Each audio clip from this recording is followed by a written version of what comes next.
Hello दोस्तों, मैं Deepali BPSC TRE 3 selected teacher हूँ और मैं आपका अपने चैनल में स्वागत करती हूँ। आज मैं सही टाइम मैनेजमेंट और सही टाइम टेबल कैसे सेट करते हैं उसके बारे में डिस्कशन करूँगी। और अगर आप बीपीएससी टीआरई 4 की प्रिपरेशन कर रहे हैं तो आपके लिए ये वीडियो हेल्पफुल होगा। हो सकता है आपको इस वीडियो से कुछ मदद मिले और सही टाइम टेबल आप सेट कर सकें और अपने सफलता को सुनिश्चित कर सकें और बढ़िया से पढ़ाई कर सकें उसके लिए। तो चलिए आगे मैं इस वीडियो में इस टॉपिक पे बात करती हूँ। मैं बता दूँ कि मैं इस वीडियो में मैं अपने जो मैंने टाइम टेबल यूज़ किया था, सेट किया था और टाइम मैनेज किया था जैसे-जैसे और जिस तरह से पढ़ाई किया था, मैं उस टाइम टेबल के बारे में बात करूँगी। लेकिन ये ज़रूरी नहीं कि इस टाइम टेबल को आप भी फ़ॉलो करें, क्योंकि सबका अपना अलग-अलग टाइम टेबल होता है, सबके दिनचर्या अलग होते हैं, सबके काम अलग होते हैं, सबका समय अलग होता है। तो उस हिसाब से आप अपना-अपना खुद का टाइम टेबल खुद ही सेट कीजिए। और सबसे पहले आप देखिए कि आपके पास दिन भर में कितने टाइम बचते हैं, और आप जो भी काम कर रहे हैं उससे आपका कितना टाइम बचत होता है और कितना पढ़ाई आप उसके लिए टाइम टेबल निकाल सकते हैं और टाइम टेबल बना सकते हैं। तो ये आपको खुद ही डिसाइड करना पड़ेगा, क्योंकि अलग-अलग तरीके के लोग प्रिपरेशन कर रहे हैं। कोई प्राइवेट जॉब में होंगे, कोई स्टूडेंट जो अलग-अलग एग्ज़ाम की प्रिपरेशन कर रहे होंगे, और कुछ जो भी महिलाएँ हैं वो जिन जो मैरिड होंगी उनका अलग अपना घर परिवार देखते हुए प्रिपरेशन कर रहे होंगे, किनके बच्चे होंगे उनको देखकर प्रिपरेशन करना होगा। तो सबका एक अलग-अलग दिनचर्या होगा, तो उस हिसाब से आपको जो टाइम आपके लिए सूटेबल लगता है उस हिसाब से आप टाइम सेट करें और उस हिसाब से पढ़ें। मैं इस वीडियो में मैंने किस तरह से पढ़ाई किया था उसके बारे में डिस्कशन करूँगी। देखिए, सबसे पहले तो मैं इस बात को कहूँगी कि आपके जो भी दिनचर्या होगा, लेकिन आप कोशिश कीजिए कि कम से कम एक दिन में 5 से 6 घंटा निकालना ही पड़ेगा आपको पढ़ने के लिए। बहुत ज़रूरी है, क्योंकि अभी आपको कोई भी काम से ज़्यादा इम्पोर्टेंट आपका प्रिपरेशन करना है। तो जो भी काम कर रहे हैं उसको सोचिए कि मुझे इतने टाइम में अपना काम कंप्लीट करना है, चाहे वो काम हो या ना हो, मैंने इस टाइम टेबल को बनाया है और इस टाइम टेबल में बैठ जाना है पढ़ने के लिए और पढ़ना ही पढ़ना है। ये चीज़ को, मेंटालिटी को आप सेट करके रखिएगा, तभी आप रेगुलर बेसिस पे वो काम कर पाइएगा। किसी भी एग्ज़ाम को क्रैक करने के लिए सही टाइम टेबल सेट करना, सही टाइम मैनेजमेंट करना बहुत ज़रूरी होता है, जिससे आप अगर उस टाइम टेबल पे चलने से ये होता है कि आपका सारा सिलेबस सही समय पे कंप्लीट हो जाता है और आपको अच्छा खासा रिवीजन का टाइम भी मिल जाता है, जिससे आप उस चीज़ को रिवाइज़ करके आप अपने जो भी प्रिपरेशन किया है उसे और आप बढ़िया बना सकते हैं और एग्ज़ाम में फुल कॉन्फिडेंस के साथ आप एग्ज़ाम दे सकते हैं। इसलिए टाइम टेबल सेट करना और टाइम टेबल को फॉलो करना बहुत ज़्यादा ज़रूरी हो जाता है। चलिए, तो मैं आज अपने वीडियो में मैं अपने जो मेरा दिनचर्या था, मैं किस ढंग से रूटीन अपना सेट की थी, मैं टाइम टेबल सेट की थी और किस ढंग से मैं कब पढ़ाई करने बैठती थी, तो उसके बारे में डिस्कशन करती हूँ। सबसे पहले मेरा लेट नाइट स्टडी चलता था, क्योंकि सबका अलग-अलग होता है। जैसे कि किसी को अर्ली मॉर्निंग पढ़ना पसंद होता है, किसी को लेट नाइट पढ़ना पसंद होता है। तो मेरे लिए जो कंफर्टेबल टाइम था वो लेट नाइट था। उसमें मैं बहुत अच्छे से प्रिपरेशन कर सकती थी, इसलिए मैं लेट नाइट ज़्यादा पढ़ना प्रेफ़र करती थी। तो सबका कंडीशन अलग-अलग होता है, किसी को अर्ली मॉर्निंग पसंद होता है तो किसी को लेट नाइट पसंद होता है। मेरा अर्ली मॉर्निंग जब भी मैं पढ़ने बैठती हूँ तो मेरा वेस्टेज ऑफ टाइम होता है, मैं पढ़ नहीं पाती, ना कंसंट्रेट कर पाती हूँ। इसलिए मैं कभी भी मॉर्निंग का टाइम नहीं चुनती पढ़ाई के लिए। ऐसे कहते हैं कि इफ़ेक्टिव होते हैं मॉर्निंग का टाइम, बट जो आपको कंफर्टेबल लगे उसी टाइम टेबल को आप सेट कीजिए, तो वो ज़्यादा आपको बेनिफिट देगा। और मेरा लेट नाइट पढ़ने के चलते मेरा सुबह जो मॉर्निंग होता था वो 6:30 से 7 के बीच में होता था। मैं 6:30 से 7 के बीच में उठती थी। उसके बाद फिर जो घर के काम होते हैं उसमें मैं लग जाती थी। सुबह उठा, एक गिलास पानी पीती थी, फिर थोड़ा फ्रेश होने के लिए मैं चाय बना के 1 कप चाय पी लेती थी, फिर घर के काम में लग जाती थी। क्योंकि काम करके जब काम करके सारा निश्चिंत हो जाती थी, उसके बाद ही मैं पढ़ाई करती थी। तो जब मैं काम करने लगती थी तो सुबह मैं, ऐसा नहीं है काम करते हुए पढ़ाई नहीं करती थी, मैं काम करते हुए भी मेरा मोबाइल मेरे पास ही रहता था और मैं सुबह-सुबह मैं कुछ काम कर रही हूँ या सब्ज़ी काट रही हूँ, कुछ भी कर रही हूँ किचन में काम, जो भी है, तो मैं अपने मोबाइल में करंट अफ़ेयर लगा देती थी, जो भी चल रहे होते हैं, मीन्स करंट अफ़ेयर बहुत सारा। और मैं लाइव कोई भी चैनल नहीं देखती थी जो लाइव चल रहे हैं डेली। सुबह-सुबह तो सभी लाइव करवाते हैं, बट मैं लाइव नहीं देखती थी, मैं रिकॉर्डेड वीडियो देखती थी, जिससे कि मैं उसका स्पीड बढ़ा सकूँ और स्पीड बढ़ा के जल्दी-जल्दी पढ़ सकूँ और सुन सकूँ। तो मैं थोड़ा स्पीड करके उस चीज़ को पढ़ पढ़ सकती थी। इसीलिए मैं सुबह-सुबह करंट अफ़ेयर लगा के मैं रख देती थी और मैं कुछ अपना काम भी कर रही होती थी और वो सुन भी रही होती हूँ सुनती भी थी। जिससे करंट अफ़ेयर मैं कंसंट्रेट नहीं कर पाऊँगी, फिर भी कुछ चीज़ जो रहेगा मैं इस टाइम टेबल को यूज़ कर सकती हूँ। इससे अपने मतलब बहुत कुछ टाइम सेव कर सकती हूँ, जिससे कुछ तो मेरे माइंड में रह जाएगा। अगर मैं सुनते-सुनते कुछ काम कर रही हूँ, तो कुछ तो बात होगी जो कि माइंड में रह जाएगा। तो इसलिए मैं वो कंटिन्यू करंट अफ़ेयर लगा के मैं जब तक काम करती थी तब तक वो पढ़ाई करते रहती मीन्स करंट अफ़ेयर सुनती रहती थी। उसके बाद काम होने के बाद मैं नाश्ता और दोपहर का खाना सारा एक ही साथ बना लेती थी। उसके बाद मैं फ्रेश हो जाती थी, नहा लेती थी। फिर जाके खाना-पीना मैं एक ही बार खाना खा के उसके बाद मैं अपने रूम में चली जाती थी पढ़ने के लिए। मेरा 11 बजे तक सारा काम कंप्लीट हो जाता था। मैं 11 बजे अपने रूम में पढ़ने के लिए चली जाती थी और उसके बाद फिर 11 से मैं 1:30 बजे तक मैं पढ़ाई करती थी। 11 से 1:30 बजे तक पढ़ाई करती थी। उसके बाद फिर मैं दोपहर का खाना लंच करके उसके बाद मैं प्रॉपर रेस्ट लेती थी। कुछ टाइम देर का मैं आराम करती थी, सोती थी। 1 घंटे के लगभग मैं अगर मैं 1:30 बजे पढ़ के उठ रही हूँ, तो आधा घंटा मुझे खाने-पीने और मेरी 1.5 साल की बच्ची भी थी, मैं उसे भी खिलाना-पिलाना, उसका भी देखना सारा करती थी। उसके बाद फिर मैं 2 से 3 के लगभग मैं रेस्ट करती थी। फिर मैं 3 से 5 फिर मैं पढ़ाई करती थी। उसके बाद 5 से 7 के बीच में जो 2 घंटे का गैप होता था, उसमें मैं जो भी रात के खाना है, उसे मैं बना लेती थी जल्दी-जल्दी उसे करके। मेरी छोटी बच्ची जो है, उन्हें उसे भी जो भी ज़रूरतें हैं उसे पूरा करके दूध दे के खाना खिला के सारा चीज़ कंप्लीट कर देती थी। उसके बाद मैं चाय वगैरह शाम में थोड़ा पी के उसके बाद मैं 7 बजे से फिर 9 बजे तक पढ़ाई करती थी। 7 से 9 के बीच में पढ़ाई करती थी। उसके बाद फिर मैं 9 से 10 के बीच खाना-पीना फिर से खा के और फिर मैं 11 बजे से फिर पढ़ाई करने 11 बजे से पढ़ाई करने चली जाती थी। ये 10 से 11 के बीच जो है मैं अपनी बेटी को सुलाना, बच्चे को सुलाना करना उसको ज़रूरी होता है, क्योंकि आप अगर बच्चे के साथ रह रहे हैं तो आपको बच्चे का भी केयर करना पड़ता है। तो थोड़ा डिफ़िकल्ट हो जाता है सभी के लिए कि उसकी वजह से टाइम लॉस बहुत ज़्यादा होता है। तो ये सब करते हुए और बाकी टाइम जो मैं पढ़ाई करती थी उसमें और भी घरवाले होते थे जो कि बच्चे को सँभालते थे पूरे टाइम।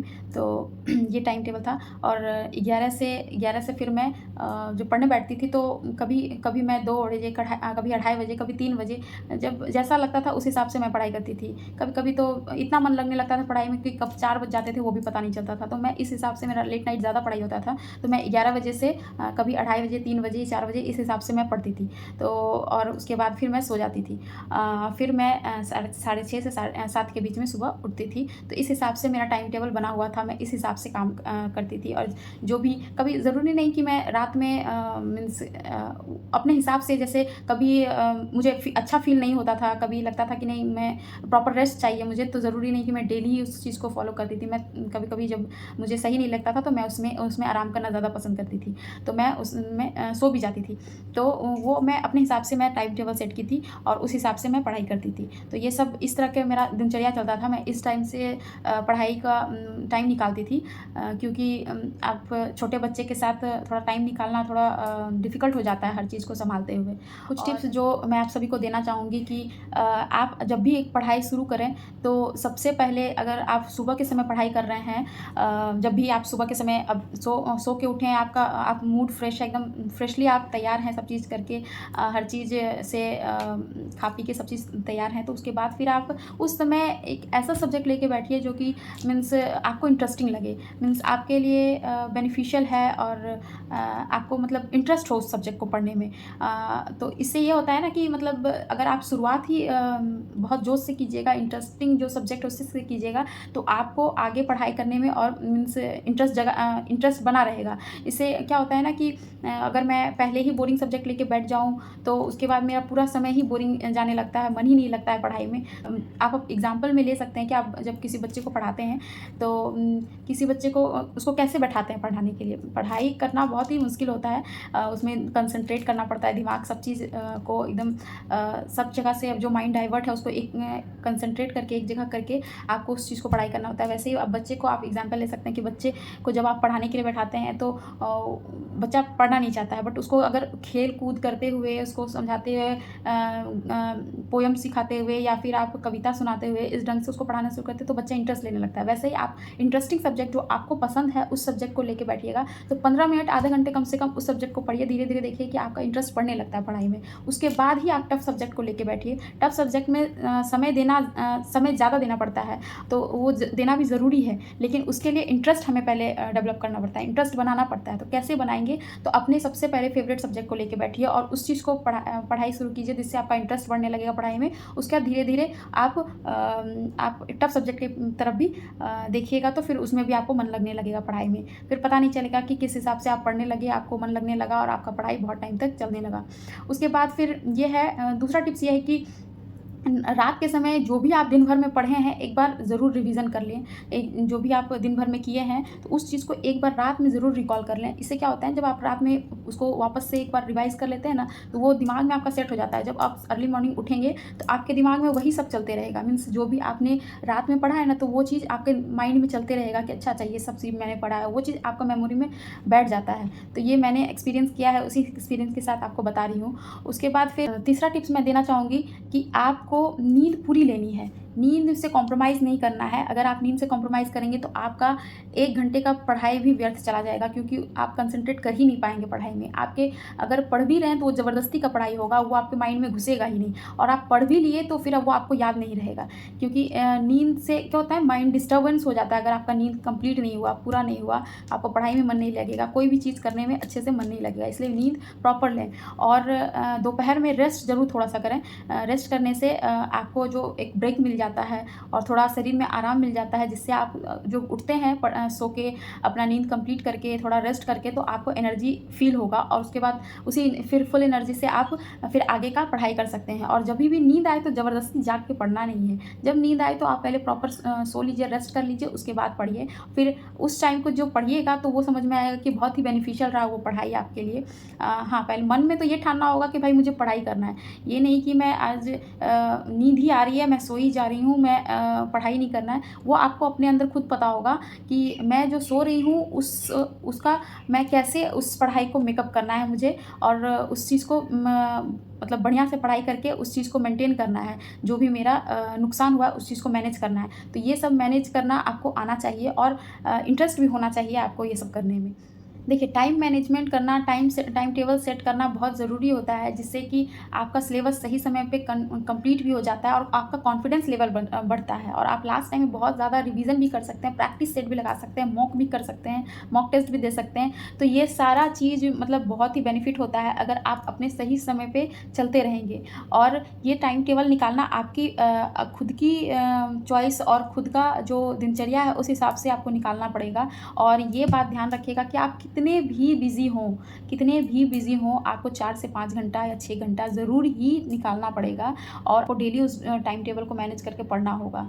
कोई बहाना इसमें नहीं चलना चाहिए और लाख बहाना है उससे कोई मतलब नहीं, कौन क्या कह रहा है उससे कोई मतलब नहीं। और किसी को खुश करने के लिए नहीं, आप अपने लिए पढ़ाई कर रहे हैं। आप वो सोचिए कि मैं जो करना चाह रहा हूँ या करना चाह रही हूँ, मैं अपने लिए करना चाह रहा हूँ, तो मुझे अपने लिए कैसे टाइम निकालना है वो मैं खुद सोचूँगी और खुद सोचूँगा। तो ये चीज़ सोच के आपको पढ़ाई करना होगा, टाइम टेबल निकालना ही होगा। और कोई भी काम अभी ज़्यादा ज़रूरी नहीं है। ये जो मौका है ये बार बार नहीं मिलता है। ये चीज़ आपको समय और चीज़ के लिए समय आपको हमेशा रहेगा, पूरी ज़िंदगी रखी हुई है, आपको समय मिलता ही रहेगा। आप प्राइवेट जॉब कर रहे हैं, आपका प्राइवेट जॉब रखा है, वो कभी भी कर सकते हैं। और जो महिलाएं हैं वो ये बहाना देंगी कि घर का काम है, बच्चे हैं, ये है, वो है। तो जो भी है आपको उस चीज़ के बारे में वो तो ज़िंदगी भर करना ही है आपको। ये समझिए कि जो है अभी ही करना है, मुझे अभी निकालना है समय। अब कुछ भी हो जाए मुझे ये टाइम टेबल मैनेज करना है, मुझे इस टाइम टेबल पे चलना है, चाहे दुनिया कोई कुछ बोले, मुझे अपना काम करते रहना है। और कैसे टाइम टेबल निकालना है वो आपको खुद की समझ है, सोच है और तरीका अपनाना पड़ेगा जो भी है। तो ये सब करते हुए आप अपना टाइम टेबल निकालिए और पढ़ने बैठ जाइए, क्योंकि इस तरह का मौका बार बार नहीं मिलता। तो चलिए आज के लिए इतना ही रखती हूँ और आशा करती हूँ आप सभी अपना प्रिपरेशन बहुत बढ़िया से कर रहे होंगे और आपको प्रिपरेशन करने में क्या चैलेंजेस आ रहे हैं वो ज़रूर कमेंट में बताइएगा। और आपको किस टॉपिक पे और वीडियो चाहिए, किस चीज़ के बारे में जानना है, वो चीज़ आप कमेंट में बताइएगा। मैं ज़रूर कोशिश करूँगी कि मैं वीडियो बनाऊँ उसके बारे में। तो चलिए आज के लिए बस इतना ही रखती हूँ। Bye, all the best for your examination and be happy always and stay strong. Bye. Thank you everyone for watching my channel.